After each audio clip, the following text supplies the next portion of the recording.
Hello, everyone. We'd certainly like to welcome you today to this session entitled Shoring Up the Alignment Between Employers and Their Benefit Consultants and Brokers. Certainly a very timely topic, important too, very important. We think about it, benefits have gotten very complex. I can imagine when health insurance started back, post-World War II, it was probably pretty simple. The whole idea was just you buy an insurance policy and you get coverages, and everything was very simple. Now, as we all know, when we talk about benefits, just in the area of health benefits, there's lots of options. There's EAPs and TPAs and stop loss carriers and disease management and all of the services that are offered. So it's gotten to be pretty complex. And so it's time, and when we talk about alignment, it's about aligning, of course, the interests of the purchaser. And in most cases that we're discussing, it's an employer. And then not just, but also the broker is kind of the lead player there, bringing everything else to the table, coordinating and so forth. And so when we talk about a disclosure or aligning incentives and so forth, it's a very important and relevant topic. Idea for me to give a little background of myself. So I started out as an intern in 2015 to a DC nonprofit called the Institute for the Fiduciary Standard. Had no idea what the word fiduciary even meant.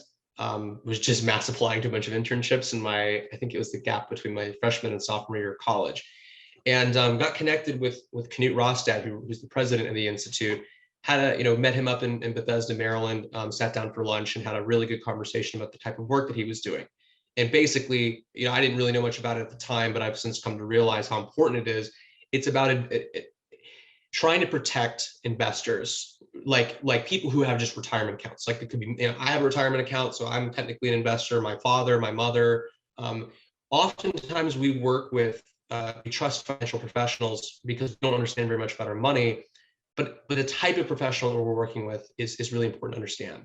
Many people work with brokers and they're not protected in that relationship because the brokers are incentivized to sell products out of the menu of the financial products that their employer sells. They don't work in the best interest of the client. They sort of find suitable arrangements that can work for the customer, the client's needs, but really kind of serve more of their own interests instead. And that's very different from working with a financial advisor who is regulated by the Securities and Exchange Commission very differently than a broker. They have to work in the best interest of the client. They have to adhere to a fiduciary standard of care in that relationship, meaning that they can only make decisions and recommendations that are solely in the best interest of the client. They have to treat the client's committee at a glance. Okay, it comes at a time when compensation and fee transparency are high profile. Healthcare is changing. Transparency is the zeitgeist of today. A substantial component of that push towards transparency for employers is the Consolidated Appropriations Act, which includes a specific provision that brokers and consultants must, for the first time, disclose all of their compensation to their clients. That's huge. And that's why, the committee didn't form in a vacuum. It's sort of, I've been following these issues. It is the topic du jour. So this is something that's sort of paralleling the developments in the industry, what's going on, the conversations that are being had. Our mission is to make fee-only compensation the gold standard for a benefits advising profession. Let me just pause here for a second and just make a small note. A concept that's not really well understood in employee benefits, but is much more well understood in financial services because of the history that they have over there, is that there's a big difference between fee-only and fee-based. Fee-based could mean a lot of things. It could mean that you're compensated by 30% in fees, 70% in fees. That's, it kind of hints that it's more than 50%. Otherwise, I guess you've been more properly called commission-based, but you can call yourself fee-based under a variety of arrangements. Fee-only means that you only receive direct fees from clients. That's a little difficult to do in practice in the employee benefits industry. So I think there's room for a little bit of nuance. It's hard to strip all of the commissions out of one's compensation. It's just difficult to do because of how the industry is set up.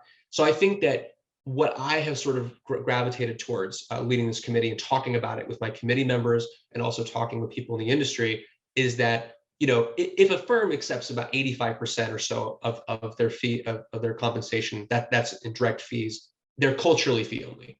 That's kind of what the bar I think is reasonable for that to be. So we want to make that a gold standard for this profession, and we want to change it into a profession rather than just an industry. And that's in part done by how we the standards that we hold ourselves to.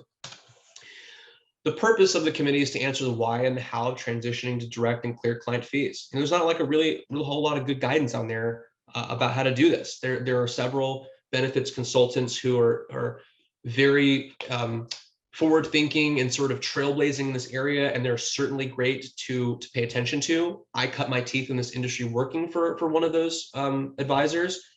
He was at the head of the pack, and I feel very privileged to have been able to sort of be mentored by him. And I got that experience, and I sort of melded it with the experience that I have at the Institute, and that's kind of how I know all these things that I'm going to share with you today. So yeah, there's plenty of people to pay attention to, but we want to sort of provide some very clear guidance on the what, the how, and the why. So along the way to accomplishing this mission, we're going to be doing a few things. Currently, we're working on designing some best practices for what benefits advisors should be doing at the top of their trade. And we'll also be holding quarterly webinars and releasing thoughtful position papers. And we'll also be issuing guidance on benefit advisor compensation and fee transparency as well. They create alignment between a professional and his or her client. Fees are appropriate in advice-based industries, and we can see this clearly by observing how lawyers, doctors, and accountants are paid for their valuable advice and work.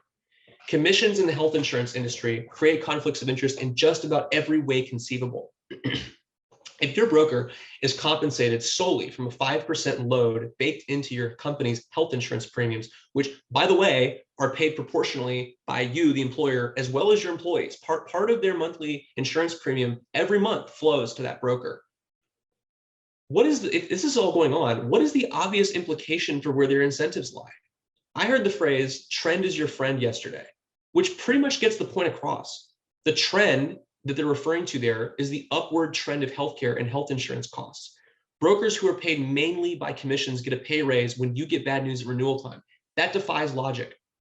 Fees, on the other hand, create flexibility in the broker-client relationship. They can be negotiated and adjusted as needed. If the broker is tasked with a large project that's sort of outside of the scope of their normal work, say, well, that will take the better part of like maybe two or three quarters of a year to accomplish, such as, what is one example? Creating a direct relationship between a healthcare local health system and the employer. That's something that sort of isn't like a typical broker responsibility, but oftentimes they are sort of the best person to do it. The broker can charge a separately broken out fee for this service.